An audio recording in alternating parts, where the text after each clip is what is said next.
Here's the part that scares me. The future isn't being shaped by our deepest questions. It's being shaped by whatever can hold our attention the longest. Think about it. If you keep drowning in engineered noise and distractions, the message that's carried forward will be distorted, anxious, and full of FOMO. But if you turn down the volume and listen for what's real, the message that's relayed forward will be clearer, kinder, and more human. So today, I want to ask a simple question. In all of this noise, how do we figure out what's actually real? Because the future isn't being built by the people who shout the loudest. It's being shaped by the people who learn how to hear clearly. And if you don't learn how to hear past the noise, pause, question, and create, someone else will decide on how your tomorrow sounds like, and we will just recognize it as familiar. That's the problem we're all drowning in on right now. Our feeds are engineered to keep us hooked, not informed.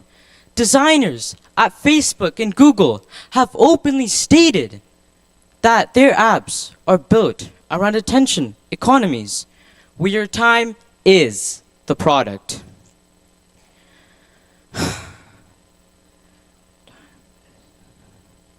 Let me tell you what happened last year that made this hit home for me. Last year, the Edgar haircut was everywhere in my school. You know the one, top textured just right, sides tapered sharp? Every guy in my school had it. And my Instagram reel kept flooding with Edgar transformation videos, barbers posting befores and afters. And when I looked into the mirror, my mind was filled with questions, such as, how would it look on me? How would my friends react? And maybe, by fitting this trend, my life at school would be more relevant and valued. And so, I took action, and I walked into school looking exactly like that guy.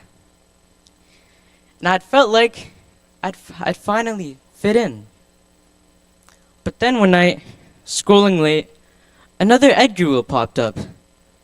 The same cut with the same music beats in the background. And I stared at my reflection in the dark screen and thought, is this really me?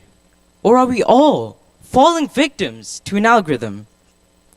I asked myself, why am I wearing a hairstyle that's trending harder than my own ideas? Who benefits if I keep rocking the broccoli, as my mom says?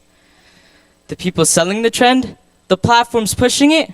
Or just my own fear of being the one guy who doesn't look like everyone else? That tiny pause felt huge, and in that moment, I realized this trend will define me, the version of me that tomorrow's kids will see and imitate without question. And so, I took action, booked the barber the next day, sat in my chair, told him, buzz it all, I want it gone, off. And he paused, clippers in his hand. Bro, you sure I know the Edgar's peak? And I said, exactly. That's why. It's gotta go. And when those clippers hit, it was like hitting delete on an app that owned me. No more fitting the mold just because everyone else did. And I did this days before this TEDx stage, standing here with nothing left on top but the truth. A bald head, but that I chose my own signal. A quiet, stubborn act of rebellion. See, tomorrow isn't some distant sci-fi thing. It's already bouncing back at us, in every feed that knows us too well, and every notification that steals our attention. But these echoes don't just mess with us. They gaslight us. They repeat the lie until our brains go, yeah, sure, that sounds right. They fade everything real until curiosity and purpose feels fake. And even just looking someone in the eye and having a real conversation with them feels like using a muscle we forgot we even had. And I admit, it's hard for me as well. And I don't want this to just keep going. We can choose how we react to the algorithms. We can create our own paths. So, how do we begin? Well, we practice radical pausing. Not just phone-free dinner vibes, but stopping dead in the middle of a doom scroll and asking really thoughtful and hard questions such as, number 1, why is this popping up right now? Is it because it matters? Or is this engineered to hijack my brain? 2, who's making money if I believe this? Because someone always does. And spoiler, it's not the 15-year-old kid, eyes bloodshot, watching from their bed at 1 a.m. 3, what am I actually feeling? Am I curious, inspired? Or did this just poke my insecurity and whisper, you're already losing. Keep watching to make yourself feel worse. And finally, does this align with who I want to be? Or is it just turning me, slowly but surely, into a version of me I don't even recognize anymore? Radical pausing can be uncomfortable, laughing at a meme and then realizing it's literally dunking on you.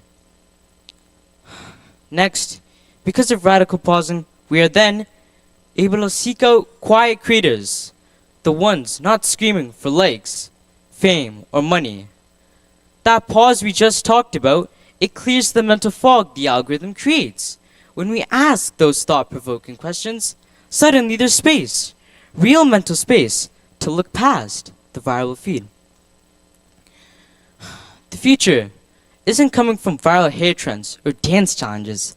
It's coming from teens like us who build in the background. For example, Voice in America have reported that students in Kenya are using cutting-edge AI technology to program drones that are monitoring deforestation. And news like this, it doesn't trend, it doesn't show up on your feed, but they're genuine echoes that last.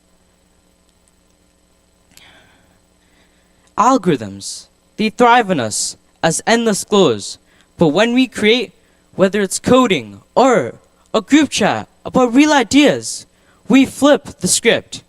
We make the world respond to us. And building, it doesn't have to be huge. It can be a no-code app prototype, a protest poster, or just a group of friends meeting every week, discussing new ideas, and pushing each other forward. And the point is, creation, it cuts through like nothing else. And these days, I make it a point to create something new every single day.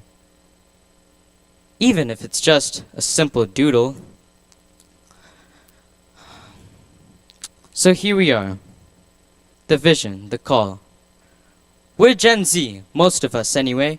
We grew up in the noise. We know its tricks better than anyone.